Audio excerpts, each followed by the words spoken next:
All right, what's up, you dirtbags? My name is Luke Eggebraaten. I'm the founder of Phaser Marketing and the host of this episode of the Dirtbags podcast. It is so good to be back in studio. You guys are going to hear an incredible episode coming up here. Episode number 131. You'll hear it from the man, Michael King from Civil CFO, breaking through financial barriers in construction. Sometimes after episodes like this, when we just finished recording, I'm doing the overview here.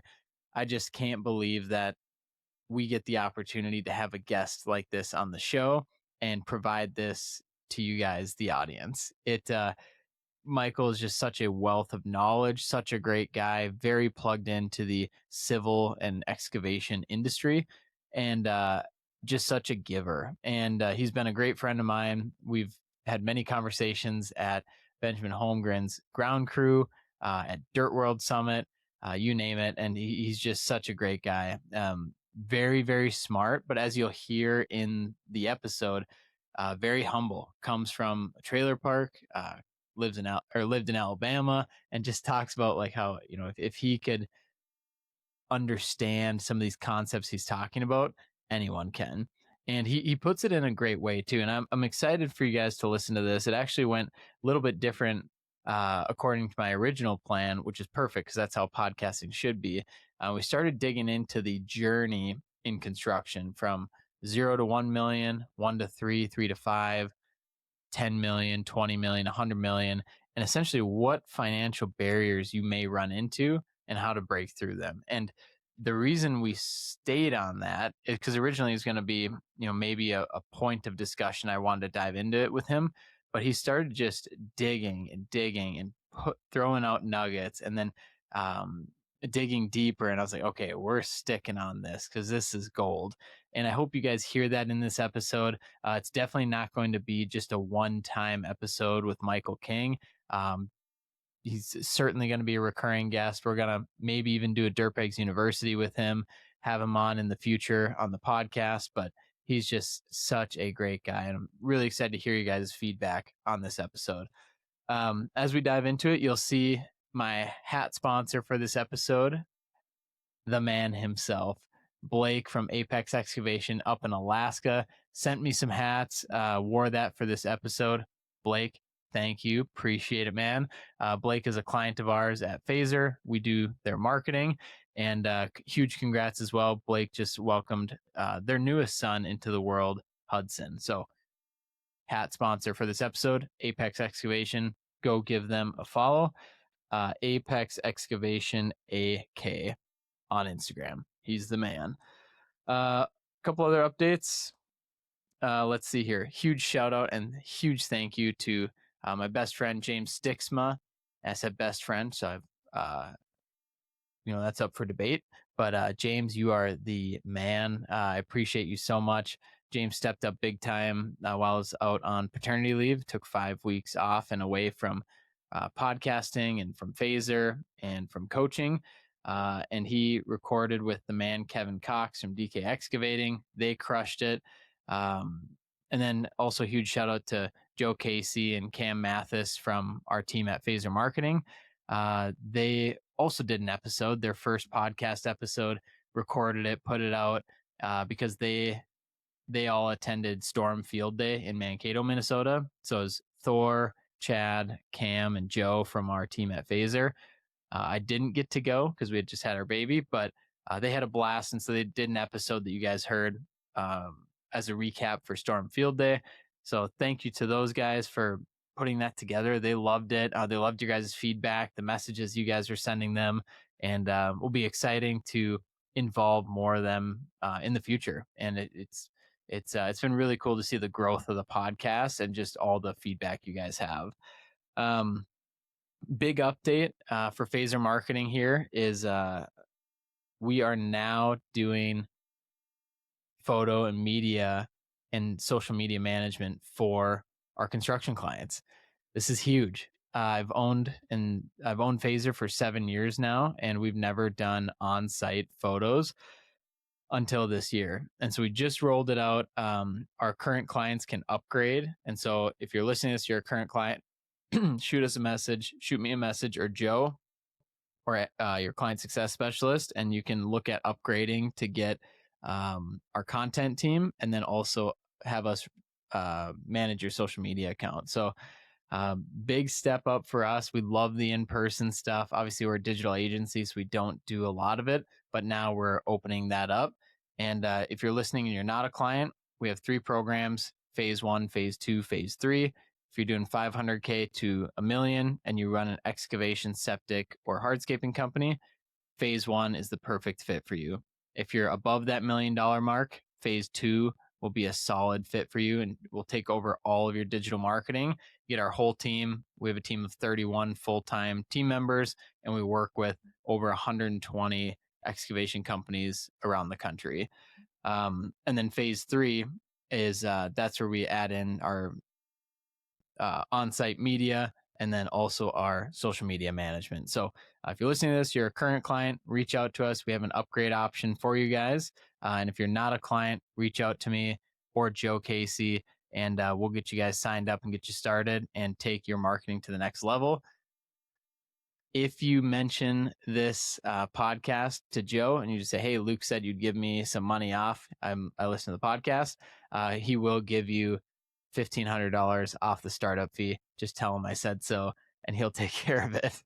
But we'd love to work with you guys. You guys are the best. So many of you guys that listen are such big supporters, and we appreciate it a ton. So exciting news there over at Phaser. You guys have heard about, of course, the fundraiser we have coming up October 22nd. Please reach out if you want to help support that. All the money goes to the Boys and Girls Club of Detroit Lakes, and our goal is to raise over $100,000 this year. We're going to do it. We're going to do it. We're going to make it happen. Thanks to you guys and your guys' sponsorship and help. Every sponsor that we get, the kids at the club will hand draw your logo. They'll post up at the event. Of course, we'll do a bunch of media for it, social media, email newsletters, everything. And then all that money goes to the kids. So shoot me a text, 218-234-7345 if you'd like to donate. We'll take any amount, but we do have a bronze, silver, and diamond sponsorship levels, 750, 1500, and 3K. We'd absolutely love to have your support. I do have some other news as well. I know I had teased for a while. I was super, super excited. We're going to do the second show under the Dirtbags, kind of that Barstool Sports model. Everything was rolling. Had all the equipment, the host is ready to go, even recorded the trailer. Probably don't need to go into all the details, but ended up pulling the plug on that. And we're going to refocus on really just ramping up the Dirtbags, reconfigure ourselves, and then look for a couple new hosts for some new shows. So if that's something you're listening and you're like, man, it'd be sweet to host a podcast, I just don't have time to edit, produce, and it feels like it's going to take forever to get listeners, reach out to me, because we would love to consider bringing you on under this umbrella. And I'll just keep it at that. So reach out to me if you're interested. We got a lot of applications and we're kind of always looking. So no guarantee there, but would always love to have a conversation. So same thing, you can shoot me a text, shoot us a message on Instagram or anything like that, but kind of still open to either acquiring podcasts or having some of you guys start your own shows and us just be the backbone to it, producing, editing, and pushing it out. So let me know on that. And then same thing with the guests on the Dirtbags. We're going to keep turning it up here. I'm going to see how hard we can push the podcast. And it's just been, the response has been amazing. And you guys have wanted more content, more episodes. I know in July and August, we did push quite a few more episodes. So if you're listening and you think you'd be a great guest, let me know. Or if you think you know somebody, you're like, Luke, you got to have this person on the podcast, you'd love to hear from them, let me know, because I'll reach out to them. We'll get them on the show. So all that to say, those are some big updates. I know I don't want to hold you guys too long because this episode is an absolute banger. You guys are going to love it. Michael King is the man. You'll hear in here, there is a giveaway if you shoot him a message on LinkedIn. So keep your eyes peeled for that. If you shoot him a message, you will be entered to win this giveaway. The first 5 people that message him on LinkedIn will win something. So I won't spoil the surprise. You'll hear it in this episode. We talk about it a couple times. Enjoy the episode. Thank you guys for listening. Huge shout out to our sponsors, of course, Sludgehammer, Eljen, Charlie Huff. You'll hear from them in the episode. Thank you guys for going out and following them, for using their services, for just letting them know you're listening to the podcast. It makes us look good. Just like, oh, dang, like people are actually listening to podcasts or listening to the ad reads, and they're getting with our sponsors. So that means a ton. I'm done talking. It's good to be back. So I'm going to talk a little bit more. Super excited for you guys to meet and hear from the man, Michael King. This is episode number 131, Breaking Through Financial Barriers in Construction. Keegan, if you could cue the music, let's have a wonderful day. Let's get after it. Let's go.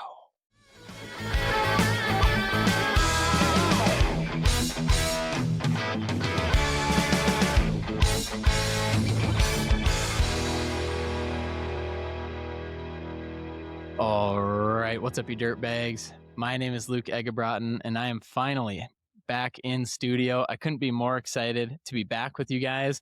Had an incredible 5-week paternity leave. I know I was just talking about it in the overview.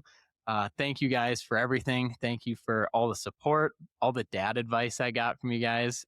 Truly just slowed down, spent time with Jack and my wife, Olivia, and also continuing to do that as we're back at work. But very, very fired up to be back working with Phaser, and of course, back in the studio on the podcast. So as I had a lot of time to think. And as I was thinking over the last 5 weeks, when I come back, who do we want to start with? The first Friday we come back, man, is it an overview episode? Is it a contractor story? How do we want to do this? And I realized we hadn't done anything on the financial side of the business in a long time. And right there, it hit me. I got to have the man himself in the studio, welcoming in the civil CFO, Mr. Michael King. How we doing, man? Luke, it is such an honor to be here. I feel like I've been standing in line for a year, just knocking on your door. Luke, when can I be on Dirtbags? And you're like, you got to wait. And now finally you were like, the last guy canceled. We need somebody to fill in. And so now I get called up to the majors. I'll take it. No, Hey, it's an honor to be here. thanks, man. We had you in the bullpen ready to go, but no, timing. Episode 131. This is like the mega episode, the one we've all been waiting for. Yeah. So Mr. King, civil CFO, and for those listening, go give him a follow, especially LinkedIn. I think over 29,000 strong. Michael King. And you can find him on Instagram, building up the page there at civil_CFO. Mr. King, out of Dallas. Don't go to the Instagram. Yeah. There's off post. I'm not a big Instagram guy. There's one. The LinkedIn game is strong though. And seriously, we put a lot of intentional time and effort into creating content on LinkedIn that is actually educational. It's not fluff. It's not, I 100% assure you, no AI written posts on there. Yeah. It's all like actual human being, actual content. So if you're somebody that wants to learn about numbers kind of in a relatable way and you're in the heavy civil world, I'd love to have that follow. Man, I love that so much. And what you do is so interesting to me and to all of our listeners, because a lot of times we hear about it, people are talking about it, but we don't go as deep as I think we should. So Michael, I'm excited to go deeper into kind of the financial side of the civil world. And correct me if I'm wrong, but you're typically working with contractors in the 20 million to 100 million, but you've worked with everyone. Is that about right? Yeah. So, like you said, we typically work with contractors that are in the 20 to $100 million range that are stuck somewhere in that 1 to 3% net profit world and want to know, how do I get to 10% net consistently? I've built a world-class team, and we're not good at much, but we're really good at fact conversation. Yeah, and you guys are building this team. I mean, every week I come on LinkedIn and you got somebody's getting hired. Yeah, we got another one Monday. We got another one starting Monday. So I'm trying to keep up with you, right? Like you're the guy. You're like, you have like, we just hired another MVP, and I'm like, I need more MVPs around here. So I'm very encouraged by the progress that you've made. Thanks, man. Yeah, it's so cool to see. And so you're building this company and you've been doing it over 10 years now. And Uh, I would love to start. We were talking about this right before we started recording, and I think it's a fascinating topic, and I think I would love to dive into it because I don't know how many nuggets we want to pull out of it. But what I see in the construction industry, and maybe what you've seen, is this topic of owner's pay. And the reason Okay. I think it's so fascinating is because it usually isn't talked about as much. Like nobody really knows how much do I pay myself?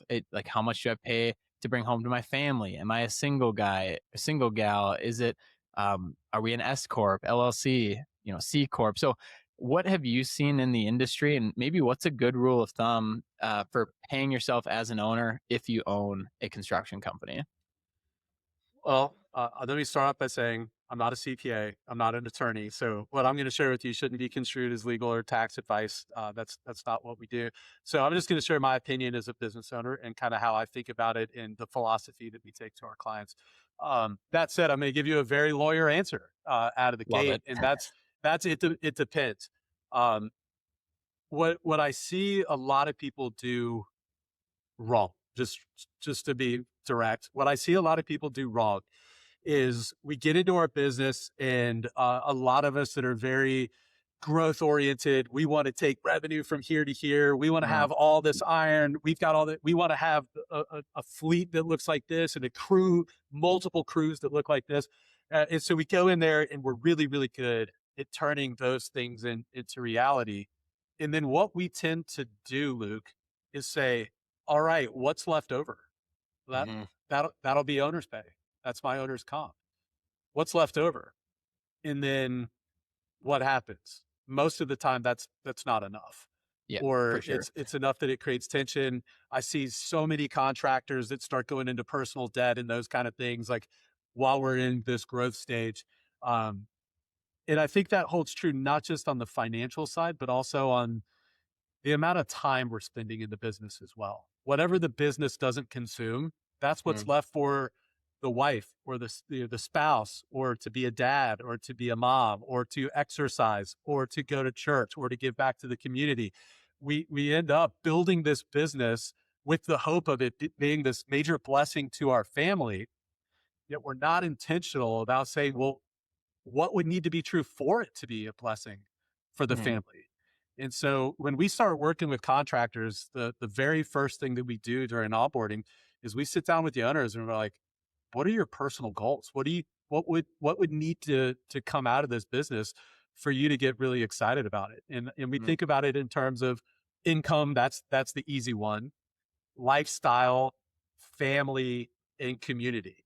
And when I say community, I mean, like, do you want to give some amount of money to your church? Do you want to be able to have the time to volunteer? Do you want to go and mhm. get involved with civic or like whatever those kind of things are, which I think is like low key a very like underrated thing. Like we don't talk enough about like what are our Yep. goals as a person. But we really want to understand what needs to be true from all of those four in each of those four categories. And then we say, okay, got it, Roger that. Now let's back that into the business. Let's make our business goals subservient to those personal goals, since we say that we built the business for these purposes anyway. Let's build the business around that. And so certainly one of those components is owners contribute or owners distributions and owners compensation. So it does kind of depend in that way. Let me give you a couple examples. So if you're listening to this and let's say you're a single guy or a single gal, you've just started a excavating company or something like that in the last couple of years.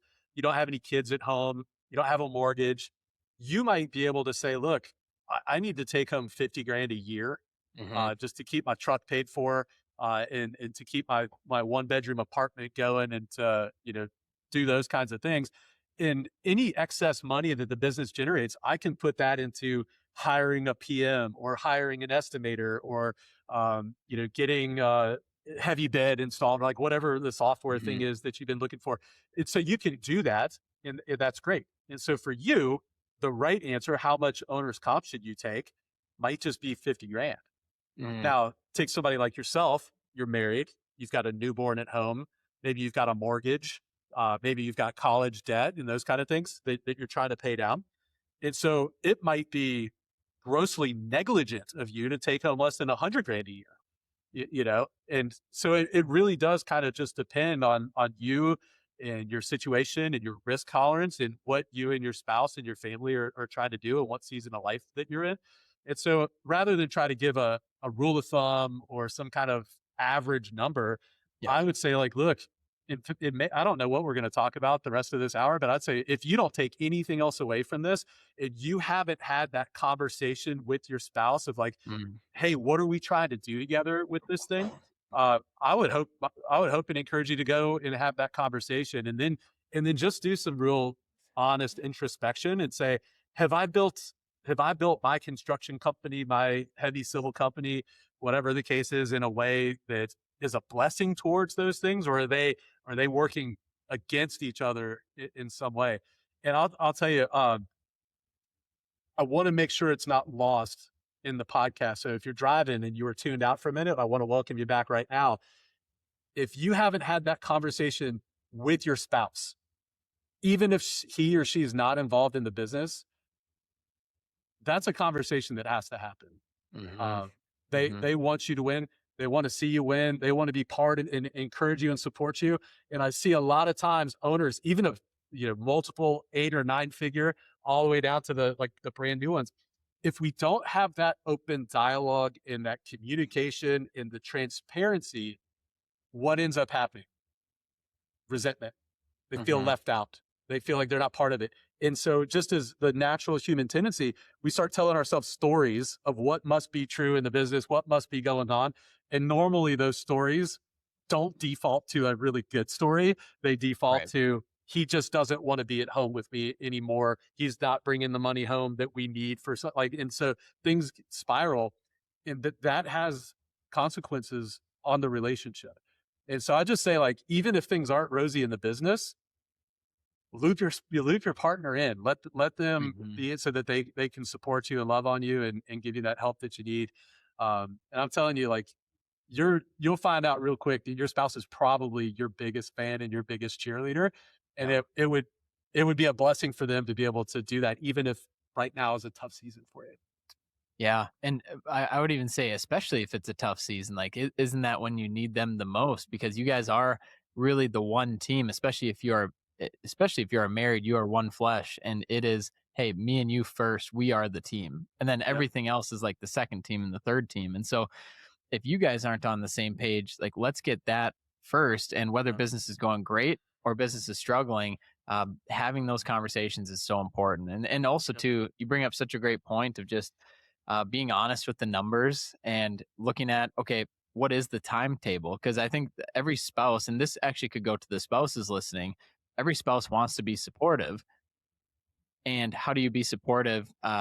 We talk about these goals, but then we put some type of timeline. Like, what does it look like realistically to get to 100K or 50K or 150 or 300, whatever that number is?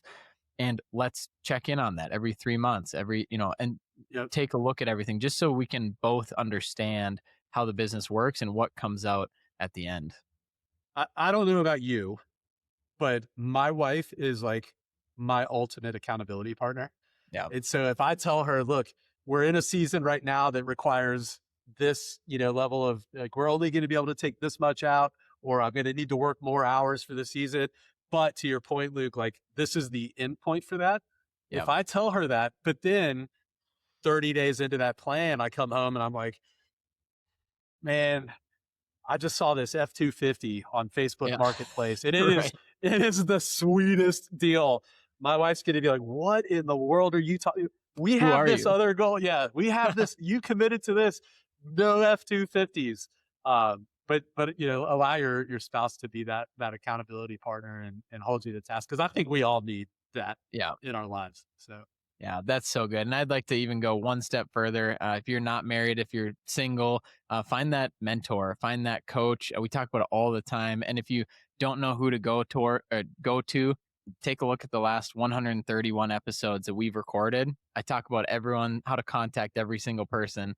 Almost everyone is receptive. So just reach out to somebody on Instagram, on Facebook, on LinkedIn, and just let them know where you're at. But find your tribe, find your people that can be with you. And yeah, and then when you have questions or you need help, always just reach out. And I think you'd be surprised at how receptive this industry is. Is you think about that too. Anybody that's listening to this, one of my mentors told me this years ago. Man, it just stuck with me. And he said, everybody needs, or no, he said, we all need somebody in our lives that's just not that impressed with us. Mm, We all need someone in our lives that's that's so just true. not that impressed with us. So if you're thinking through like, oh, let me think about mentor, like like who's that guy or gal that you know that's just not that impressed with you, and that's probably who you should reach out to. Yeah, I think that's a banger right there. Like that, because they'll I might they'll just shoot wrap this interview up now because I don't know that I can do better than that one liner right there. because they shoot it straight, and the They do. and they ask really good pointed questions, and if you don't have the answer, it's like, well, come back when you have the answer, and like I'll direct you and I'll help you. But I love that they just shoot it straight, and we're not trying to fluff anything up here. It's just I'm not that impressed with you. It's not an insult. It's just like we can get right back to No, business they here. care about you and they want to see you Yeah. win. But I think like in all seriousness, it's real easy to get ourselves into an echo chamber or a bubble, Mm, especially as our business gets bigger and bigger with people that feed us what they think we want to hear a lot of times. And while that serves the ego disproportionately well, it feels really good to have people all the time like, yeah, the hires that you're making and the growth and oh, I saw your truck on the out on the side of the yeah. road and I saw that big crew and it's yeah, feed me the dopamine. It all feels great. But when we get into that echo chamber and we're surrounded by yes men or yes people, um, it really can start to cap our growth and put Mm, blinders on around some of the opportunities and the weaknesses that we have. And so, in all seriousness, you really do want that person, and maybe it's your spouse. You do want that person that's just not that impressed with you. But yeah. again, through that lens of radical candor balanced Yeah. with they just want to see you win. Man, so good. We got Michael King, the civil CFO, in the studio. I have to ask you this question. I think it's just Yeah. so perfect. It's kind of just a big softball here, but would love to hear from your perspective. So as we go through, let's say scaling revenue, we're going to a million, 3 million, 5, 10, 20, whatever it is. What are some of the glass ceilings or some of the struggles financially that you see in construction? And if you could point those out and maybe even to like how to break through some of those, because businesses shift so much as you scale up. And I would just be curious from your perspective what some of those struggles or ceilings might look like. Man, this is a loaded question. I like it. So Let's go. you want to start like around that $1 million in Yeah, less range? I think Um, and you can even start up to a million even, and yeah. just as they're getting going, let's do that. What's up, you dirtbags? I'm Joe from Phaser Marketing, and I have the unbelievable honor to talk to you about insurance. I know it's not the sexiest topic, but hang on with me for just a quick minute, because this is important. If you're running an excavation, grading, or any kind of dirt moving business, you know the right insurance can make or break you. And that's where my man, Charlie Huff, comes in. Charlie isn't just some random insurance guy either. He's one of us. He grew up in a shop, he worked in the trades, and now he's dedicated his career to protecting dirt world companies like yours. His team is full service, fast, and relentless when it comes to getting you the best coverage at the best price. They flip over every rock, negotiate hard with carriers, and make sure you're not just covered, but covered right. And the best part, they make it easy. Need a COI? It's done. Adding or removing equipment, he's got it handled. Got an audit coming up? No sweat. They take the insurance headaches off your plate so you can get back to running your business. So if you want an agent who actually gets it, hit up Charlie Huff at 435-764-4833 to get your insurance dialed in. Let me give one that encompasses all of them, and then we'll Love it. go into the specifics because I want to make sure I don't forget this. I grew up in a very poor family, like a literal single wide trailer park. Um, we didn't have any money, so we didn't talk about money because there was really Mm, nothing to talk about. Neither one of my parents were high school educated, and so like money just wasn't a conversation that we had. And yeah, after high school and a failed at first attempt at college, I enlisted in the military. Right, you're not talking about money too much in there. Um, but I realized like I need to learn the language of money. And it's a really important thing, despite the fact that I didn't grow up with it and it wasn't something that was comfortable to me. It felt kind of weird talking about it. Mm, A lot of like there was a little bit of like, hey, this feels inappropriate to talk about for some reason. very taboo. Um, Yeah. yeah, it's just kind of weird. Taboo is a great way to put it. Um, I'm from Alabama, so I have a very limited vocabulary. Unfortunately, it sounds like you're Whatever. from somewhere smarter than. So, no, I mean, I went to Auburn, so like, what do you expect? Um, but what I see across these different revenue ranges, with construction companies is guys and gals that had a similar mindset of like, hey, I don't come from money. I wasn't raised around that kind of stuff. I don't get it. I'm not a numbers guy. I didn't go to Mm, college. Heck, I barely passed high school, like because most of us like come from the field in some way, shape, or form. And we try as hard as we can. And again, I see this like 1 million to 100 million, less so at the 100 million, but that it exists. And so we try to abdicate the responsibility of understanding the financials to other people because I'm not a numbers guy. I'm not a mhm. finance guy. And I'm like, yeah, in business, mission is everything, but without money, we can't sustain the mission. Absolutely. We can't. And so we can't abdicate that. We can't just write off like someone else is looking at the numbers, somebody else is paying attention to that stuff, somebody else understands it, whether it's a bookkeeper or a CPA or my tax guy or my CFO, whatever the case is. I think that just from like a fundamental, if you're going to run a business, you're also signing up for the responsibility to get educated on the basics of business finance. Mhm. And so I see across those where people fail is they didn't take the time to learn it because they told themselves this story that they can't. And I'm here to Mm, tell you if my background in from a trailer park and enlisting in the Navy and growing up the way if I, and from Alabama, right? Like, come on, if I can figure it out, you can too. It's legitimately mostly addition and subtraction with a mhm. little bit of multiplication and division. I'm not talking about we're not talking calculus over here. No one's Yeah. doing derivatives, whatever that means. Nobody's doing that stuff. It's like multiplication, addition, subtraction, like the basics. And so my encouragement would be like, if you're listening to this, you're like, I'm not a numbers guy. I'm not a numbers gal. I think just fundamentally, if you want to be a business owner, you've got to do it. And if you're somebody that comes from like a traditional like Christian background, which I do, I would say you have an obligation from a perspective of stewardship to Yeah. learn the fundamentals of that. And I'm like, if you're going to sit here and tell me that stewardship is important and that kind of stuff, but you are also um, not learning the fundamentals of these things, then I would say you probably need to check yourself in the mirror. There is a wealth of really good content on YouTube. You can go to ChatGPT, Claude, and have and get all the resources in the world. Like it's not an issue of access to the knowledge. It's just the discipline of saying, hey, I have an obligation to learn the fundamentals of these things, and I need to carve out some time in my life to make sure I learn them. And Yeah. so, And like, I see it. Go ahead. yeah, I have 2 book recommendations there that I love that hit on this is one is I mean, it's literally called Financial Basics of Small Business Success. But Yeah, then the other one that's one of my favorite is Financial Intelligence. And so if you search that, it's by Karen Berman and Joe Knight.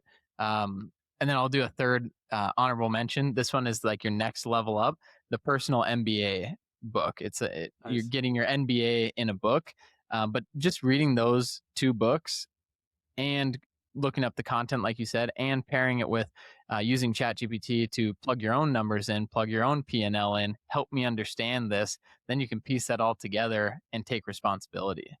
I'll tell you what I'd love to do. I'm a big book guy, right? So I'll say the first 5 people that reach out to me on LinkedIn and DM me and say like, I would love those books. I'll buy those books and send them to you if you want Audible or Kindle or the physical.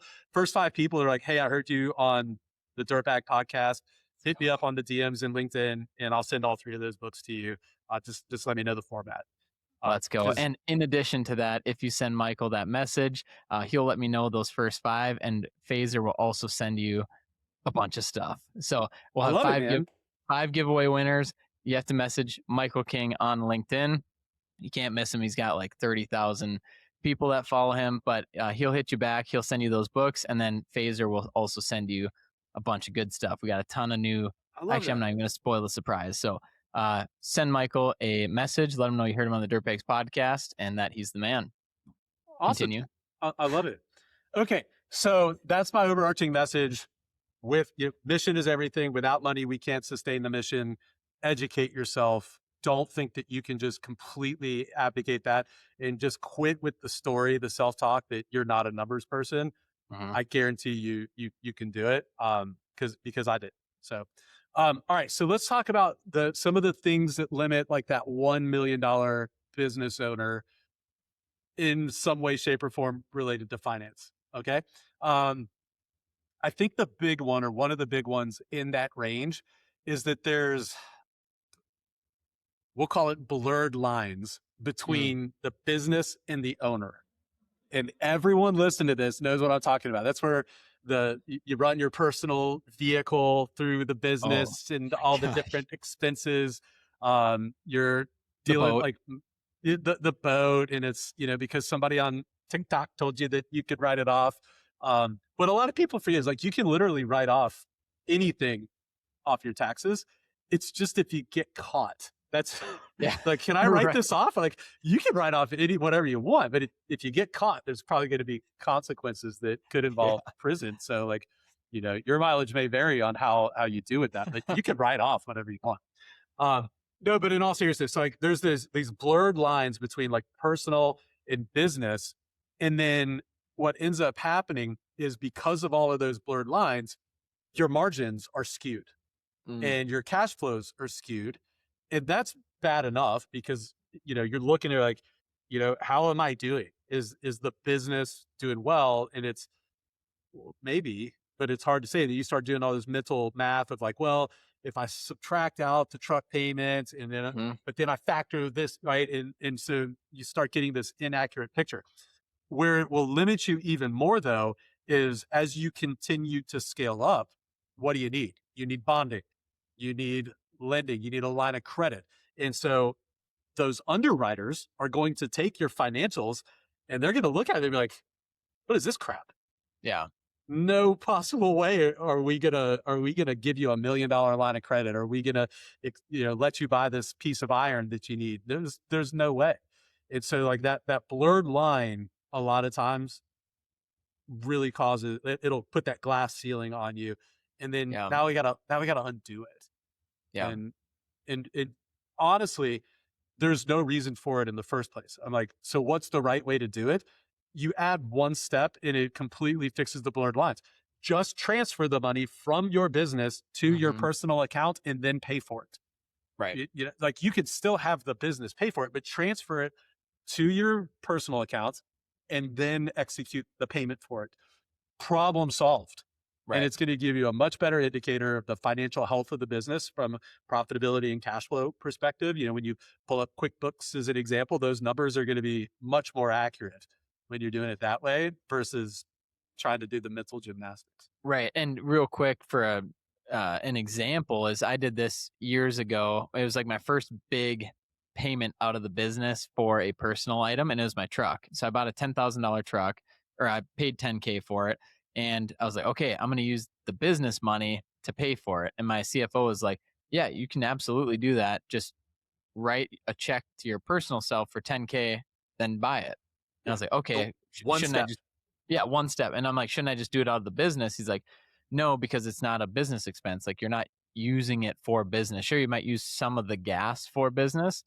And I was like, okay, that makes sense. But and then as I'm looking at my reports, my gross profit, my net profit, and my cash flow numbers, the truck payment is listed as a distribution. And so I see that as an owner distribution of I just paid myself Yeah. more, but that doesn't show up in my net profit for my business of how the business health is because it's seeing like, okay, the business has cost of goods sold, has overhead, here's what's left, and here's how the business is operating. And so that's why you want to separate that. And like you said, Michael, it's just one extra step. Just pay yourself that money and then go buy it. Yep. Okay. So blurred lines, that's very common at that like $1-ish million range. I would say another one is around bids. And I see two general mistakes in that like 1 million range, and honestly, like three, sometimes up to five. And that's Mhm. where bids are based off of like, I would say either like gut feeling or off of what the other guys are bidding. Yeah. And that will get you in so much trouble because a lot of times, especially if it's off of like, well, what's the other guy bidding? It's the blind leading the blinder. And so like they're making these mistakes. And so you're just going to make the same mistakes that they did. And so what does that mean? That means we're not thinking about overhead recovery. We're not thinking Right. about equipment rates. We're not thinking about, what does a crew day actually cost us? And so you get into the job and you're like, I have no idea what gross profit I should hit off of this job, or it's wrong because you haven't factored those kind of things in. And then we're like, okay, now not only do I not do the $10,000 truck out of the business, I don't have any cash to do anything out of the business. And like, Yeah. I'm like, man, I think the early guys and even some of the later guys, like we just grossly underestimate how important that bid is. I mean, if we get the bid wrong, none of the rest matters. Like Yeah. we're dead from step one. And so like understanding how to do a proper bid and overhead allocation and direct and indirect costs and all those nerdy things. If you're like, what do those things mean? Go watch YouTube, go ask ChatGPT. Like the answers are readily available. Just go look. And then if you've ever heard of like ELI5, explain like I'm five, go into ChatGPT and say ELI5, how to bid jobs for heavy civil. Love ELI5, it. direct cost, indirect costs, those kind of things. Just ask or go watch YouTube videos on. Like there's a billion resources out there. There's literally no excuse to not know how to do those things. But man, if you get the bid wrong, like we live in a game, we play a game where we live and die by gross profit. Like that's the Mhm. game that all of us are in is gross profit. To me, there's very little else that matters on the financial side of the thing. Go ahead.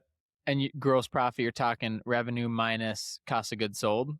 Yeah, yeah. So revenue, how much money you brought in, cost of goods sold. So what are those like costs that are directly associated with doing the work? You subtract again, subtraction, right? You subtract those. That's your gross profit. Then we Mhm. have all of our overhead expenses. If we subtract those from gross profit, what are we left with? We're left with net profit. Right. That's the entire P&L right there. That's the bottom line, net income, net profit. Yeah, and That's that's just it. for clarity, Michael, would you say cost of goods sold? So to find your gross profit, that would be your materials on site, and that would be your labor that is doing the work to accomplish the project. And then That's right. to get to net profit and overhead, that would be office admin, software, probably. Like, what else would Yeah. that contain? Your salary is typically going to be an Mm, overhead rent for your, if you've got an office or something like that somewhere, that stuff goes in there. So like anything, like you can kind of think about it, like if it's happening in the field, it's probably cost of goods. mhm. If it's happening anywhere else, it's a rule of thumb, right? If it's happening somewhere else, it's probably Sure. overhead. But again, like you can go get. I like Claude. I'm a Claude guy more than Same. ChatGPT. You just go in there and be like, "Hey, would this be considered overhead or cost of goods?" And it'll Hmm. ask you a question or two, maybe, and then it'll tell you. So, like, if you don't know, just ask. Yeah. The answer is right there. But Wonderful. anyway, we play a gross margin game. Like nothing else matters. Now, here's the good news. It's a pretty simple game to play. It's not easy, but it's pretty simple. What goes into gross profit? Okay, we got to get the bid right. Yep. We got to manage our labor in the field responsibly. We got to manage our equipment correctly. And if you've got materials in there. And so we got Hmm. to manage those things, make sure we're paying the right rates for those things. And then there's our gross profit. And then the only other missing piece is cash. And it's like, okay, are we submitting our pay apps? Are we managing retainage? Once we submit our invoices, are we holding the folks that we're working for accountable for paying them in a timely manner? And so I'm like, if you get those couple of core things right at 1 million or 50 million, that's Mm, the game. Now there's levels to it along the way, but like fundamentally, that's that's what all of this that's all we have to do. And I say that kind of tongue in cheek, like that's all right. we have to do. I certainly recognize that again, it's not easy, but it's also not more complicated than that. Hmm. That's the game. And so those things are what hit the gross profit in the cash piece. And if you can get that part right, then that's what unlocks the ability to scale and to go Mm. from one to three to 20 to 100. And Most of us don't lack for the ability to find the jobs. Like right. finding the work is not normally the problem. It's we start to get margin and cash constrained along the way. Um, and so we hit a glass ceiling, and it's so frustrating. Yeah, and I'm wondering too if would you say that and maybe this is around the same level, but when you have to start hiring non-revenue generating positions for your company, because I feel like usually when a construction company is smaller, it's the owner and like the doers, right? The Yep. operators and the laborers. But then at some point in scale, you do need to hire an office manager or an HR person or a leadership team, right? And so um, is that typically around that maybe that 1 to 5 million you'd see? It's all along the way.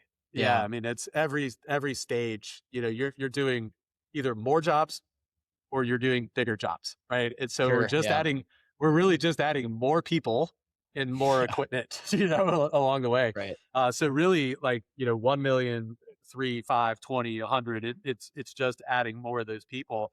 But I think, you can, and again, like you could ask any AI this stuff, but you start looking, a lot of times people ask like, hey, what's revenue per employee? What should my revenue per employee be? And I'm like, okay, that's like somewhat helpful. But to your point, like if we look at like revenue per overhead employee, mhm, okay, that a lot of times is a more useful number to look at, because it's around like overhead leverage, okay, mhm, and that's usually a lot of times where like constraint starts to come in as you continue to scale. So if like okay, revenue grew 40%, but G&A headcount also grew 40%, yeah, you really haven't done anything for yourself. Like we're at a wash. You just have more payroll and more risk with the same, you know, is the juice mhm, worth the squeeze? Same amount of juice, just with a whole lot more headache behind it. So looking at like revenue per overhead employee, the numbers nerds, we would call that revenue per G&A employee, but okay. it's overhead is just a fancy word for it. Uh, yeah, man, you and I we will tend to rabbit hole here, won't This we? is good, and I tell our Okay. listeners this all the time, Michael. It's they don't listen to this podcast for us to just skate over finances and to skate over operations. Like they listen so that we do dive in the rabbit hole. And part of my job as the host is to get you digging and then not bring you to the next question, right? And so like Okay. keep you going. So this is what this is what we're paying to Okay. hear right now. I love it. I didn't know I was getting paid. Now I'm like way more fired Oh, up I about I this. sent the check in the mail. Ah, man, I'm gonna have to go check it. I do have a couple other things I'd love to hit on here though, especially in Absolutely. that like lower revenue range. A couple things just popped in my head. Hey, dirtbags. This is Joe from Phaser Marketing, and I'm here with this brief pause to let you know that this episode of the Dirtbags podcast is brought to you by Sledgehammer, where science meets sustainability. At Sledgehammer, they're not just treating wastewater, they're transforming it. By introducing cutting edge microbiology into conventional septic systems, Sledgehammer is making waves in the world of environmental engineering. Their secret? It's not high tech hardware, it's smart biology. The Sledgehammer blend is a powerful, proprietary mix of naturally occurring bacteria that supercharges your existing septic system, turning it into one of the most effective and eco friendly wastewater treatment systems on the planet. Sledgehammer systems are NSF 40 certified for single family engineered designs and rigorously tested to the IMPO IGC 180 2003 standard for both proactive and rejuvenation applications. They're also listed under the Uniform Plumbing Code, giving you confidence in quality, safety, and compliance. It's clean, it's efficient, and best of all, it's sustainable. No chemicals, no overhauls, just a smarter way to protect our water and preserve our planet. To learn more about how Sledgehammer is reinventing wastewater treatment for a greener future, check them out at sledgehammer.net And check them out on Instagram at Sledgehammer Group Ltd, where you can learn more about their installer network partnership program. And check out AK Industries and Hydro Action for their trifecta of all your needs for wastewater solutions. Another one that kills, especially for those of you that live in the north, which I know a lot of heavy civil guys and gals are up in the north, is not understanding the cash dip or the cash trough that Mm, happens as the ground freezes. And so you're making cash decisions based on today. And at the time of this recording, it's like late August. So it's like 100 million degrees in Dallas. But we're making decisions based on what's true today. But because we don't have that line of sight on what is our cash inflow based on backlog and that kind of stuff, what is that looking like in December, January, February, if mhm. the ground's frozen or if it's slowing down work?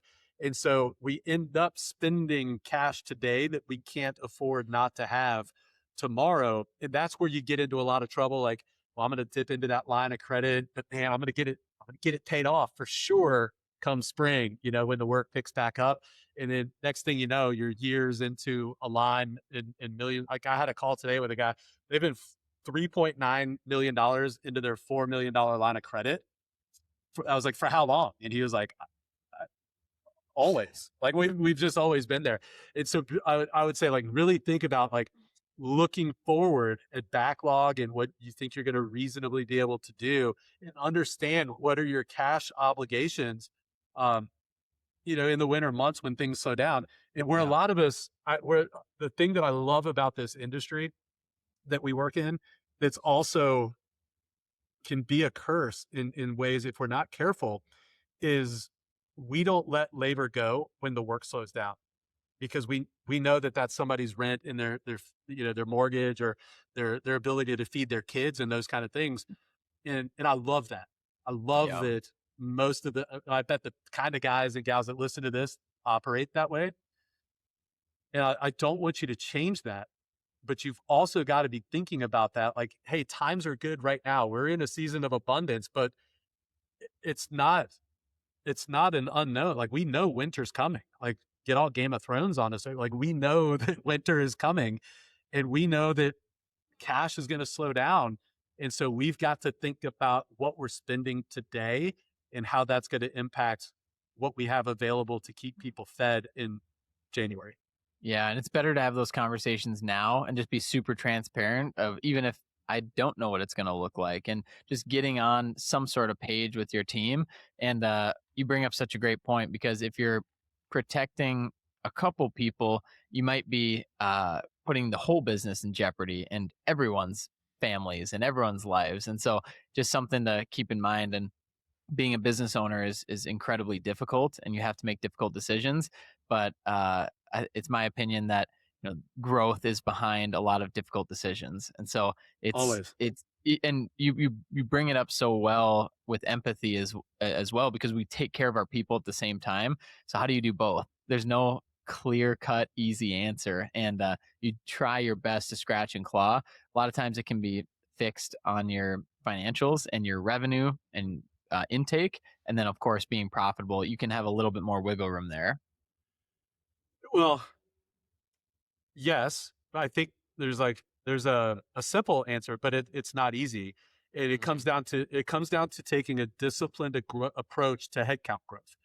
And so, like, as we look into the crystal ball, and not the optimistic, we can do anything CEO, but like the reasonable, fact based CEO that says, hey, what does our backlog look like? What work is coming up? I know I would rather W2 this body that I need today, but I also know that work's going to slow down, and that means I'm either going to have to lay them off, or it's going to come out of what I'm taking home to my family. So let's Right. 1090, let's sub that work out for right now for 2026. And then next year, we'll have some more cash reserves, or we'll get the backlog built up a little bit more, and then we'll W2 that role. And so there's Right. like, and it's the same thing with iron, right? It's like we all want to own the iron. We want to be able to, it's beat our chest and like, look at what we have in the yard. But it's like, okay, yeah, you've got the cash to pay for the iron today. You've got the jobs to pay for the iron today. Well, what about in the winter? What about when work slows down? What if the data center bubble pops?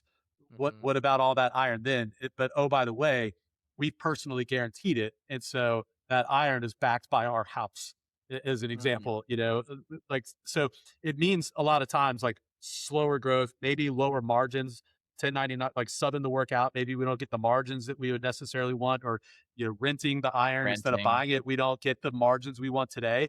But I think like through that lens of like responsibility and stewardship, we've got to look at the bigger picture to say Mhm. like, okay, well, what does this look like in December? What does this look like in February? What does it look like if we don't land the job that we think is going to start in March? What if that job doesn't start till June? Because that stuff Right. happens every day. Like, are we on a wing and a prayer here that that job does start in March when they pinky promised it was going to start? So It it's again, it's easy, but it's simple, but it's not easy. Yeah, and they talk about it all the time too of, being careful. Like you said, you need to go a little slower if you feel that you're building your business, as a house of cards, right? Where one mistake will tear it all down. And like you said, that happens every single day. And there's 1,000 people listening to this right now that can attest that if you don't think it's going to go wrong, you're wrong, because it absolutely will. Like, mistakes Yeah. will happen and you will get screwed over, and you'll always be learning though. And so just to take care of your family too, and to do your best to take care of your team, like, don't build your business on a house of cards. And sometimes that means slowing down, which people don't love to hear. And a tiny side tangent, but I, Michael, I would love to. It is a little bit of it to your debt to equity ratio of being over leveraged by the bank or by Caterpillar versus like what you have guaranteed, or what do you think on that? Look, like again, I'm a simple guy from Lower Alabama, Yeah, right? And so like we could get into all of that kind of stuff, but I'm like a simple dude. I'm like, let's just look at cash. Let's let sure. all the nerds look at debt to equity ratios and all that kind of crap. But like, let's just look at simple goes ins and goes outs of Yep, cash. And keep love it that. super simple.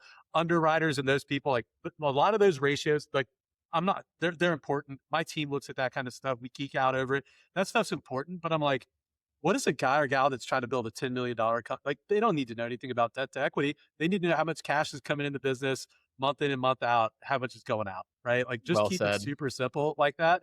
If you understand like how every decision you make in your business drives revenue, like impacts your gross margin, impacts your net margin, and how it impacts cash. If you can just understand those four things, you can build a multiple successful 8-figure business. Like, Mm. just keep it as the business owner, just keep it simple. Let other people worry about that other crap, but you won't lose if that's all you get good at. If like you just do those four things from the finance side, you'll never lose. Yeah, I love that so much. And don't get too cute with it. That's kind of what you always hear too. It's Yeah. like just simple numbers, like cash in and cash out. And we'll probably touch on this in a little bit too, but cash flow is a huge facet in this business and this in construction. But So hard. bringing the train back on track, and Yeah. let's just a Last thing on that, like, small okay, detour. for like the million-ish dollar, like the last one that came to mind that I wanted to make sure I get out is no bonding capacity. And Mm, so all right, so we didn't get bonding capacity. So what does that mean? It means that we can't do public work. And mhm, that sucks because a lot of times, not all the time, but many times you get capped in like that most competitive low margin work in the market. And so like I'm like, get that bonding capacity early. You don't have to mhm, use it necessarily, but like get it early. When you talk to the surety guys, in order to get more bonding capacity, what do they want to see? They want to see successful jobs done at the lower bonding capacity. And so it's just a great tool to have in the toolbox to start doing some bonded work so mhm, that if you need it, that public work is available. And a lot of times, especially if you get into like specialty work, the margins can be redonkulous on that mhm. work. And so it's like almost like your credit score. It's like, how do you get higher levels of credit? Well, by getting lower levels of credit and using it responsibly. And so Yeah. the underwriters, they want to see that you've done fewer smaller jobs. That way, as you scale, you've got it unlocked. So, okay, well, I do high margin subdivision work right now, and it's awesome, and it's you know nothing bonded about that. Okay, great. What happens when the housing bubble pops? Yeah. What then? So it's like maybe you don't ever need it, but you do a few of those a year just to kind of keep it. And as it grows, it just becomes a tool for you. But I mean, some of the best margin work that we see, across, like geographically, all across the country, is like bonded public works. Like there's Mm. so much opportunity with that. And so I'd say like start getting your feet wet early with Yeah. that. Learn what are the underwriters asking for? What are the questions? How do you need to tell the story? And it's way easier to get it earlier than to get it later. And what you'll learn, and this is like such an uncommon, this is like a hack that most people don't know, is we think in terms of where we're like, okay, let's just use the equipment example, Luke. Like, okay, I'm looking at buying this piece of iron. Do I want to buy it or do I want to rent it?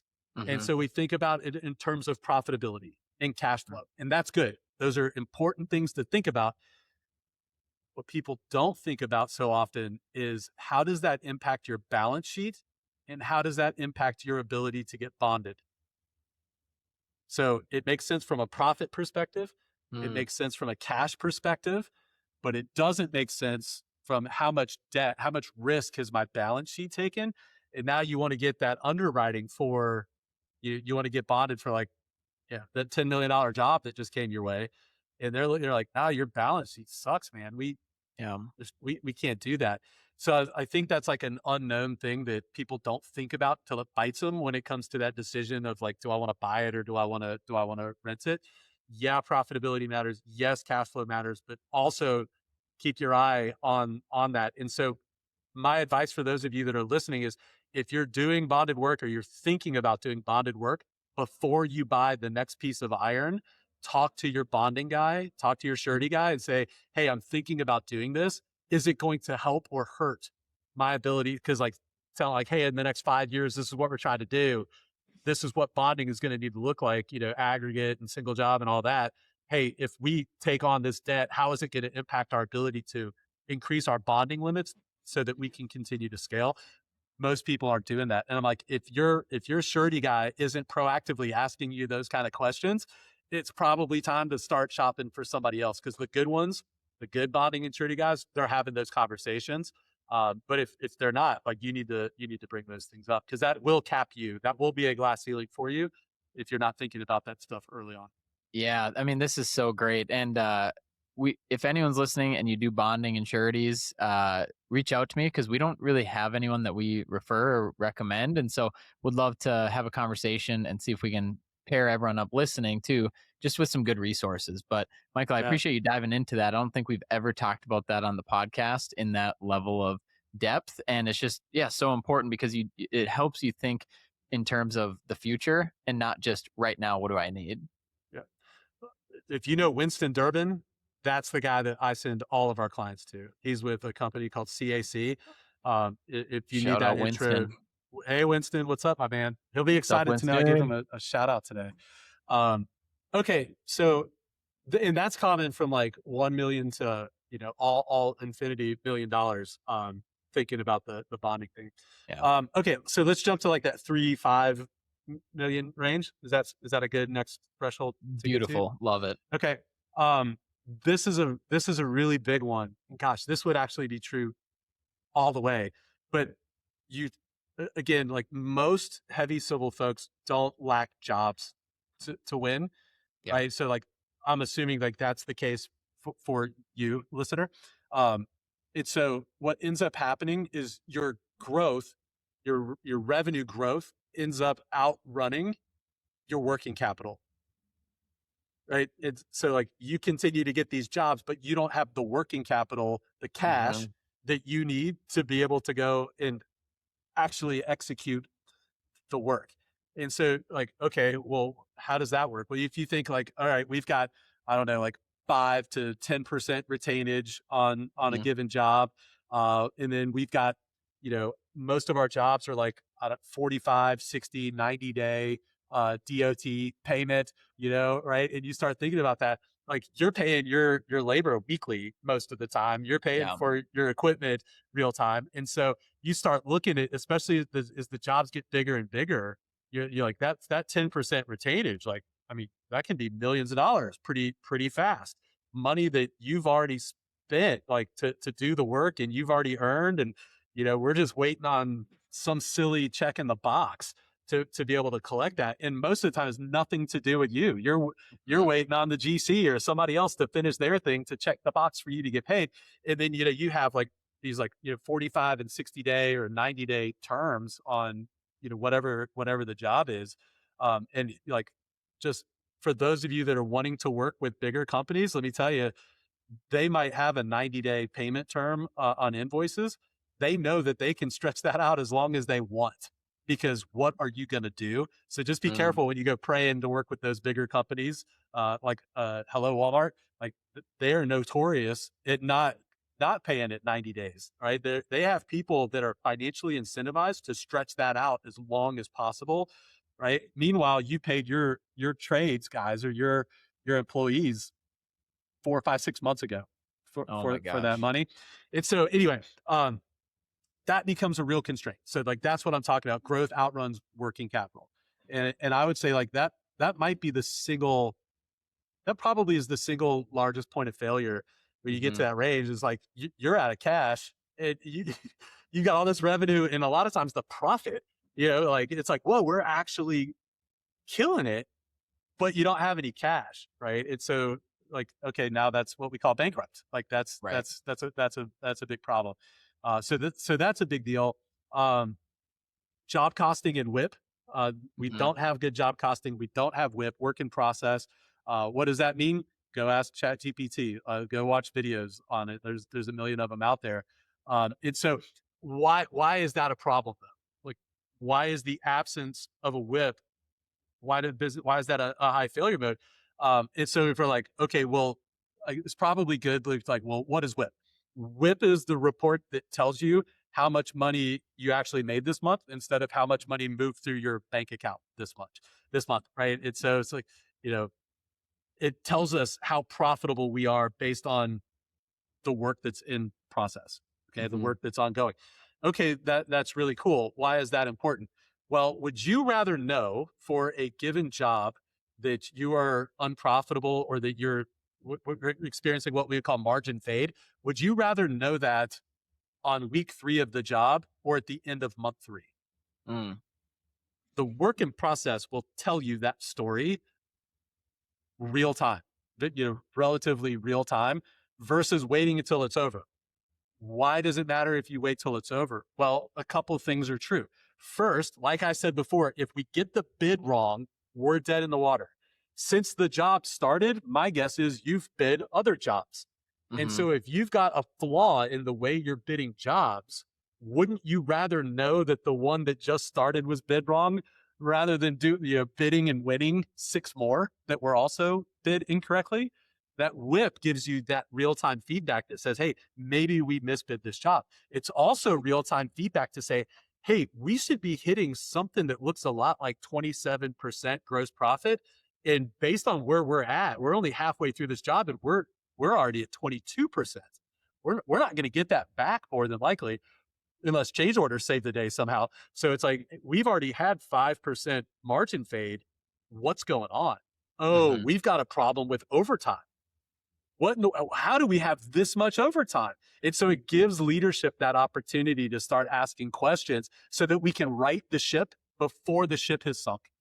Hmm. And it's like, one of my favorite people in heavy civil world and in the world is Herb Sargent. And one of my favorite conversations with Love Herb, I Herb. was like, if you could go back to day one, Herb Sargent back in the day, what would you encourage him to do different that would have had the most meaningful impact on the trajectory of the company? He's like, I would have told me to go learn WIP and to learn Yep. finance, but to go get that WIP thing in place. And I'm like, if you know Herb, and like you listen to what Herb says. So if you're listening to this, you're like, I'm not sure what WIP, I don't know how to spell it. Then use this as your wake up to go and get some education on what it means and how to read it. Yeah, and I don't want to spoil any surprises, but I was texting Herb last night, and he's coming on the show, so he'll be on the podcast. We'll talk about yeah, I'm sure we'll talk I about got everything. I got on before Herb. Yeah, absolutely. We had All to tee right. him up well, so we're like, all right, we need somebody that's bigger than Herb I Sargent, was the and we got opening Michael act. King. I was the opening act. Okay. I No, was you excited you're for the a minute. main stage. The that's the second time I've opened for Herb now, but I'll take it. It was with you and Alex Judd, so I'm in great company there. Hey, dirtbags. It's Joe from Phaser Marketing, and I'm here to tell you this episode of Dirtbags Podcast is brought to you by Eljen, a pioneer in on-site wastewater treatment and a company built on purpose. For over 4 decades now, Elgin's been leading the charge in innovative, reliable, and engineer-friendly septic solutions. Their signature GSF system is NSF 40 certified, ASTM tested, and designed to thrive in even the most unpredictable soil conditions. With its multi-stage filtration process, smaller footprint, and lower maintenance, it's become the trusted go-to for contractors who want performance they can count on. But what really makes Elgin stand out is their heart. They've made it a priority to hire and support U.S. veterans, helping them transition from the military to meaningful careers in the trades. It's not just about systems, it's about service. Whether you're a contractor, an engineer, or a supplier looking to elevate your installs, Elgin brings you innovation, integrity, and impact all in one system. Learn more about Elgin at elgin.com and give them a follow on Instagram at Elgin Corporation to see install tips, product updates, and how they're giving back to those who served. Oh, Okay, so man. job costing in WIP, that $3 to $5 to $10 million range. And look, with all the stuff that we're talking about here, if you're listening to this and you're like, I suck, I don't know any of this stuff, I don't have any of these things in place, I don't even know what most of them mean. My encouragement to you is like, don't use that as something that makes you feel guilty. Certainly not something that you're ashamed about, Mhm. but use it as like the wake up call, like, hey, I need to go get this stuff kind of figured out. Like Yeah. use it as something to light a fire under you, not as something that's a shame point or something to feel guilty about. The best time to learn this stuff was yesterday. The second best time to learn it is today. And Yeah. so don't let that kind of sit with you. Use it. My hope is you use it as an inspiration kind of thing. Um, okay, so let's see what else kills folks in this range that we're talking about. Um, the fleet growth a lot of times Mhm. outpaces what utilization will justify. I see that a lot. And so you buy the iron to win a job, and then what happens? It sits there Mhm. and no one's measuring like how many hours you're actually using it against the cost of ownership for that piece of equipment. And so that'll get you in a lot of, because that cash outflow to pay off the note on that iron doesn't go away just Right. because it's not getting used. So that's a big one. And then I would say labor burden. I th- we tend to a lot of times underestimate labor burden when we do Yep. bids. That's another big one. And it gets even more complicated for those of you that are dealing with like prevailing wages and fringes and those kind of things, payroll taxes and all that kind of stuff. And so like if you're bidding at like 25%, that may likely not be high enough. Like you probably need to be north of that. Mhm. How much north? Your mileage may vary on that. You kind of be something I would hate to just give a rule of thumb on because there's some variables in there. So I would say to watch out for that. But those are the most common mistakes I would say in like that 3 to 5 million range. And then you mentioned labor burden. Quickly, if you could just give us a breakdown, like what is labor burden and how do you manage that? Yeah, like super simple. How much Mhm. of this guy or gal's cost went to which job? Mm. How Mhm. many hours? And so it's where you get into trouble is like we didn't calculate overtime well. We Mhm. underestimated the hours, and so we didn't factor in that there was going to be overtime. When we knew, like if we had thought about it a little bit longer, we knew that there was going to be overtime on this versus because we knew we were going to go hire additional people. And so like understanding what the overtime should be challenge, but then we've got to make sure that we manage that in the field and make sure that our Right. PMs and soups are actually talking about that and holding people accountable to it. Like we went into this thing where overtime taxing is taxed very favorably, and so it's really weird. As soon as that law went into effect, all of a sudden, like, wow, look at all the who knew we needed so much overtime? Like every Hmm. job needs overtime now. And so it's like, hey, that we've got to manage that and have difficult conversations around it. And so, like, as the CEO or the owner, if you're not talking to your ops person, whether that's a COO or a VP of ops or the PMs or the field soups, like you've got to have those difficult conversations and hold people accountable to it, because that overtime management that'll kill the best of us. Mm, So got to watch that. yeah. And as we head into the 20-ish million to 100 million, I did want to Okay. prop it up. I want to prop it up a little bit with a question uh, that I just thought of is how different or how similar is $100 million company compared to a $20 million company?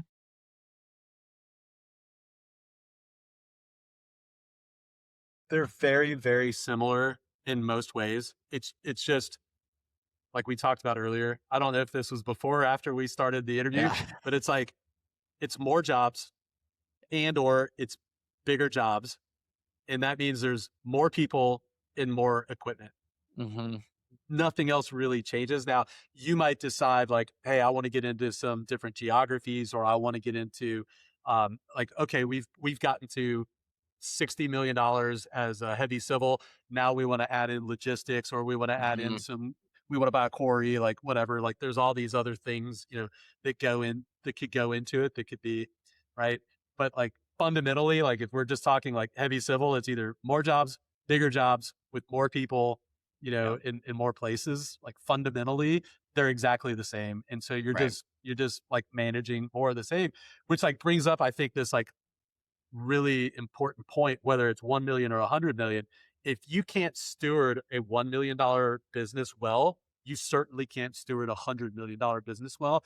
And so my encouragement on that is, if you're somebody that's closer to that $1 million range and you find yourself saying things either to yourself or out loud, oh, when we get bigger, Mm, that's when I'm going to start being more diligent about our bids. That's when I'm going to be more on top of our labor utilization. That's when I'm going to start, insert thing here.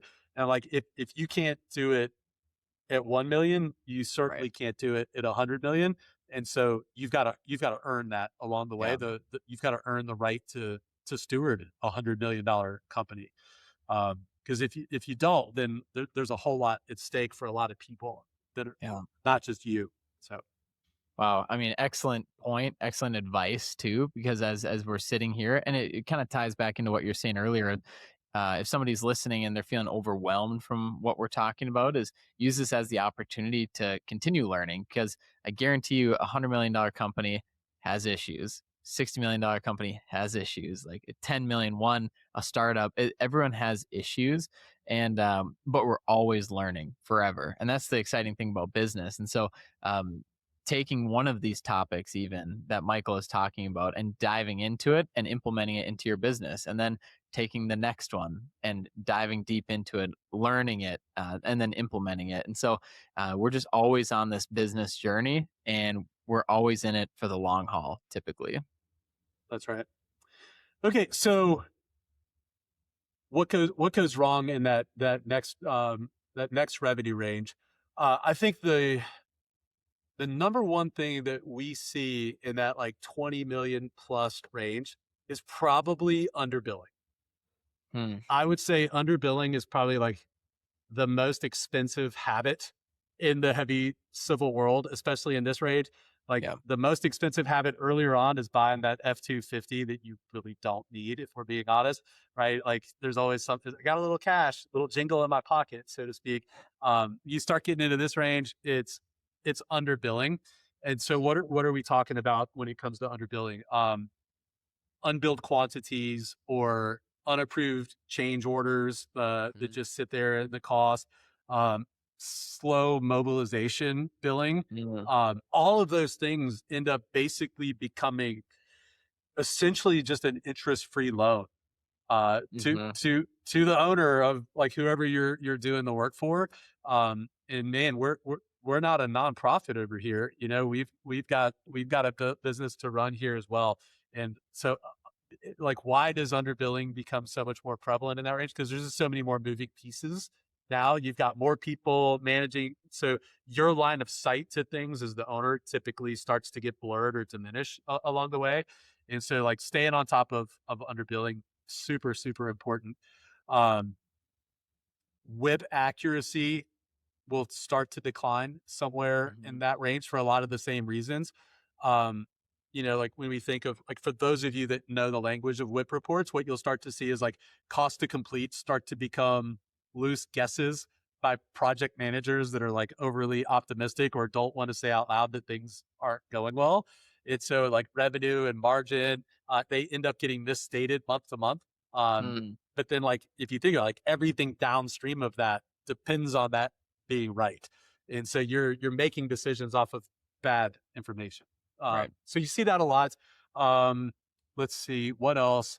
You'll start to see overhead creeping a lot more in this range too. I think maybe a little earlier than it should.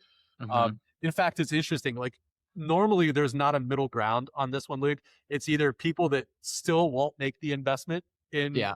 in the overhead, and so it's like you're running a $50 million company with an estimator, a project manager, and you like what? Yeah. It's like we undershoot on it, or it's a drastic overshoot. Yeah. And it's like your overhead is like 20% of revenue. Like that's probably not going to end well. Like what's going on? So that's a thing. Um, bonding capacity will still pop up here. And then another one that I think is probably not considered often, but it's a real thing, is key man concentration can become a thing here. And I'm not talking about the owner necessarily.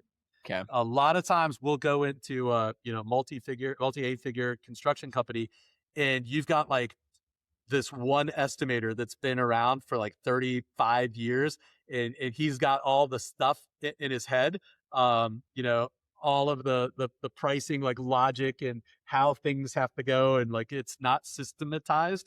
Yeah. And like man, if something happens to Daryl, we're in a world of Can't trouble. lose Daryl. uh Can't lose Daryl. yeah, yeah, or you've got the one like superintendent or something like that that like without him the field falls apart, Right. right? And so you have like one or two, what we call key man, risk, key man risk across like one or two people. It's just not good. Like Yeah. you've got to kind of corporate that out or systematize it and get things documented. And we don't want something to happen to Daryl, but we know we know that one day Daryl's not going to work here anymore. Yeah. And so it's time to start investing in the infrastructure to de-risk that. Those Yeah. are the And it's common ones I'd say in that range. And it's easier now for those listening to use Daryl to help build these systems and these SOPs and these like how to do things. And because he does have it all up in his head. And like you're saying, Michael, it is so much more difficult when Daryl's not there. And all of a sudden you're scrambling to put it together. You bring somebody else in and they come in and they lose hope because they're like, okay, this is an absolute mess. So as you're looking at your business right now and you think, okay, if I took anyone from this business out, would it fall apart? And that is your key man, right? And they Yep. talk about key man risk and key man insurance and all that. It doesn't have to be the owner. A lot of times it's not. And it's like the office manager or maybe the lead PM or somebody that holds all the keys. Yep. But ideally, we're systemizing it, we're documenting it, like you said, and making sure that if somebody else comes in, they could see all the work that they've put in, what to do exactly, how to do it step by step. And you will always be systemizing, always be documenting. And so if you're not doing it now, you got to start because Yeah. this will be a daily, weekly, monthly, yearly thing that you'll always be doing. It's like agree with all of that. Like, okay, how do we figure out if there's key man risk? Make them take 2 weeks of vacation and see what Hmm. breaks. Yep. You know, it probably is like as you're driving right now, you're in your truck thinking about it. You're like, oh, I couldn't let Daryl take 2 weeks off. Like, okay, that's your cue. Yep. That's your cue that Houston, we have a problem. So yeah, like yes, maybe D key man risk you, but a lot of times we don't Yep. think about it in terms of our team. And it's sometimes it's hard too, right? Because Daryl is the one that got us to 10 million or 15 million Hmm. dollars. We love Daryl. Daryl's a great dude. Daryl's a hardworking guy. Sure, Daryl can be a little grouchy sometimes, but For Daryl's a sure. great guy. We like having Daryl around. But we got to spread some of that knowledge wealth around for the, again, it's back to stewardship for me. Yep. Part of being a good steward is de-risking the enterprise. So, okay. $100 million. We'll just like rapid fire a couple of things here. Here we go. Um, where things tend to go wrong or where a ceiling exists. The first thing that come with 100 million was the next one, right? Yep. Okay. Um, I would say thinking about like um, our mix of self-perform versus subbing, like that. What does Mm. that mix look like? Um, I think like that mix will drive margin, but also it drives your risk profile if you don't manage it well. And I think a lot of folks we see haven't really modeled it out properly to Mm-hmm. understand how do we balance risk and margin between those two things. Another big one to get to like this 9-figure mark, you've got to be thinking about geography and being in multiple geographies. And Yep. I think of construction in multiple geographies similar to how somebody might think of franchising. So Mm-hmm. what has to be true before you franchise? Well, you've got to have a headquarters that is fully processed out. Like there is a process for everything. That like we know how to do this on repeat. There is no key man. Like anybody could leave, somebody else could come in. We plug them right in, and like we don't skip a beat, right? Like it's a fully built out thing. You got to have that before someone's going to be willing to buy a franchise because they're going to expect to pay money and then just be able to be up and running. And Right. I think like we've got to treat each geography that we expand into in that same vein. Like, hey, if we don't have it dialed in here, if we've got margin fade here, or we've got key man risk here, or we don't have like the cash thing kind of totally figured out here, and let's just say we're in Phoenix, you're going to go and open a location in Atlanta. Even if you are dialed in, there's going to be some drop in efficiency in Atlanta. Mm-hmm. And so if you don't have everything dialed in, it's going to be an order of magnitude, probably not order of magnitude, it's going to be exponentially worse Right. over there. And so it's having that discipline to get the house fully in order before we start franchising out, so to speak, across the country. And so you see a lot of guys that start flirting with that $100 million that don't Mm-hmm. have all those key things kind of dialed in yet, and we think we're going to be able to do it remotely. And it's culture too. Like culture is another Yeah. big part of that. Like the culture in it. What is the culture in Atlanta going to be like if the CEO and the COO are in Phoenix still? And so you're like solving for those kind of things. Um, Another one is you start getting up into like the higher 8 figures and closer to 9 figures. Ownership transition in estate exposure starts to become Mm. kind of a thing that I think people don't really think about a lot, but that can start to become a thing. Um, Credit and like debt covenant management actually becomes like an entire thing. And if you're listening to this, you're like, what are covenants? Covenants are basically just rules that you agree to play by in exchange for somebody lending you money or bonding you or something like that. So they might say like, hey, in order for you to stay on good terms with the bank and to have this loan, you agree to never drop beneath X dollars a month in net profitability, or you agree that your bank account is never going to drop beneath this amount. Is like some super simple examples. There's a world of other ones. And oh, by the way, if you break that covenant, if you break that promise, then bad things happen. And so, as you start to get like more and more bonding capacity and your line of credit goes to 10 million, $20 million Mm-hmm. is your balance sheet starts to get all crazy and wacky with all the iron that you have. More risk means a lot of times more rules, more covenants. And so managing that and making sure as you're thinking about growing, if we go from Phoenix to Atlanta, we'll just use Yeah. that example again. If things don't go well, how does that impact our cash or our profitability? And what are the impacts on our loan covenants if we do that? And so you've got to start thinking about those kind of things as well, along with the stuff that we talked about earlier. So again, like there's levels to this game, and with each level, there's new bosses that we have to figure out how to confront and defeat along the way. So those are just a couple of them that come to mind, as I think about that like 1 to 100 journey. Man, unbelievable. And it's so cool because you do have so much perspective, but as you've detailed out in some of these examples, it's not black and white, and some people struggle more at a certain revenue range than others. And I think everyone listening can say that, as you continue to grow, it's not that your problems get easier and they typically get bigger. But I think we always just need to go back to simple scales and simplifying our processes, simplifying what we do, how we communicate it. And then you even touched on culture there as well. And I do believe that um, to grow to that $100 million level, but also to maintain that, it doesn't just happen from a good idea, in my opinion, and Yeah. especially to maintain it. And so, what is it like to be a part of that company, and what do people say that are just associated by association about your company? And so, there's just so much to unpack there, and really cool to go through the different revenue ceilings as well. I know Michael mentioned it earlier in the podcast, but uh, reach out to him on LinkedIn. The first five, we're going to hook you up with the books, and then Phaser is going to send you a bunch of merch and some other stuff. And then also too, if you have any questions, feel free to send them his way. Michael has an amazing team, and like, we love this kind of stuff. We love Yeah. answering questions. If there's anything else that you guys have for me, like, throw it over to me. I'd love to try and answer it on the podcast as well. But what a masterclass from the civil CFO, Michael King. As we wrap up here, I would love to just hear from you.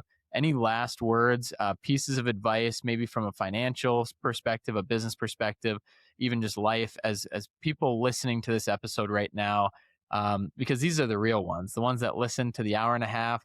They came in, they're still ready to go, they're still here. Any last pieces of advice for our listeners today? Yeah. There's two things that come to mind that are kind of on our heart that I'd like to share. They just kind of sprang up based on what you said. Um, in some ways, business is a little bit like being a parent, and you have a baby that's born, and a lot of times it's like, just as that baby's getting ready to come, you're like, I have no idea how to be the father or the mother of a kid. I have no idea how to have conversations about sex and drugs and about finances and all of those things. And there's like all these things that are getting ready to come at me, and I have no idea how to do those things. Mm-hmm. And you're right. The good news is you don't have to know how to do those things today. Today, you need to know how to keep that baby alive. Like, you've Yeah. literally just got to feed it and keep it hydrated and put it to bed and wipe its butt. That's all you have to know today. Is you start on that journey and you take the first step and the second step and the 200th step. You get additional skills along the way just by getting the reps and being in the game, being in the arena of parenthood. And it's the same thing in business. And so if you're listening to this and you're like, I'm at $1 million today, or I'm at 500K today, or 10 million, and you're talking about these, I have no idea about loan covenants. I don't have any idea how to do those things. My encouragement for you is like, you don't need to know how to do those things today. Yeah. That's not what you're supposed to know about today. I think it's great to be aware of them. You can start asking questions and reading books and the YouTube videos or the chat GPTs and learning those things, but don't get overwhelmed by what's coming tomorrow. Just know, like, hey, right now, this is the constraint that I have in the business. I need to focus on that thing and moving the ball to the next stage. And just know that as the levels get progressively harder, like in a video game, you're also going to get some additional tools. You're going to get some friends along the way that go to the next level with you and then help you. All of those things are there to kind of help you defeat the boss that's at the end of the next level. You don't need to be able, of course, you can't beat the 13th level boss. Now you're on level 2. Right. That's okay. You're going to get some skills along the way. The final thing that I would like to leave everybody with is touches back on something that you said a moment ago, Luke. Uh, you talked about having problems. Um, I think in a lot of ways, the number one problem that people have in business is that they think they shouldn't have any problems.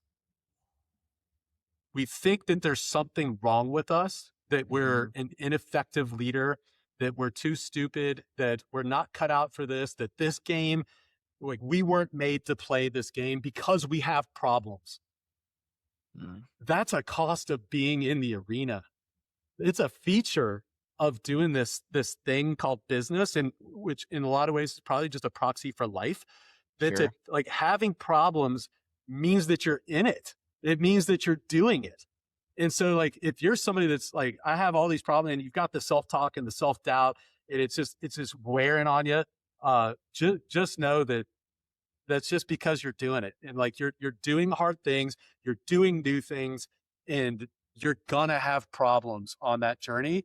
And the bad news is like you're gonna figure these problems out, and there's another one right behind Oh it. yeah. Like Yeah. there's another set of problems right behind it.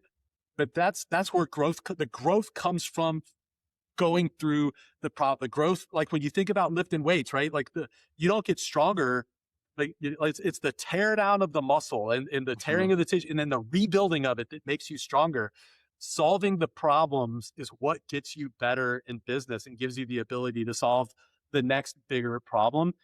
So give yourself some grace if you've got that self-talk going that you're not good enough, or you're not cut out for this, or you're not smart enough for it because you have problems. I'm like, man, we've all got them. Everybody's got them.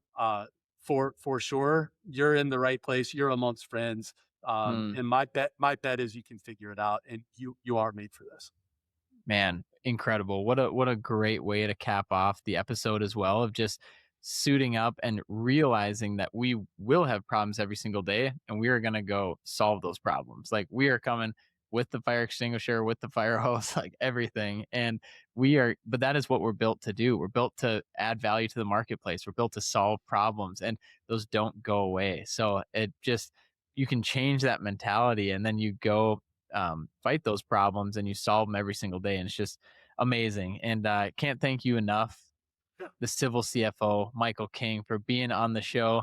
For those still listening, go shoot him a message on LinkedIn.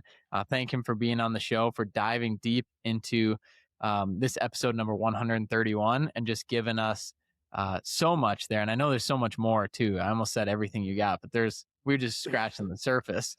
And man, what an incredible conversation. You're a great friend of mine. I appreciate everything you do for myself and also for the industry. And excited to just keep the good times rolling. Thanks for allowing me to be here and speak to your audience. It's been a privilege. Heck yeah. And for those listening, go shoot him a message, go follow the Dirtbags, leave us a review, and we will see you on episode number 132. Have a great one, guys.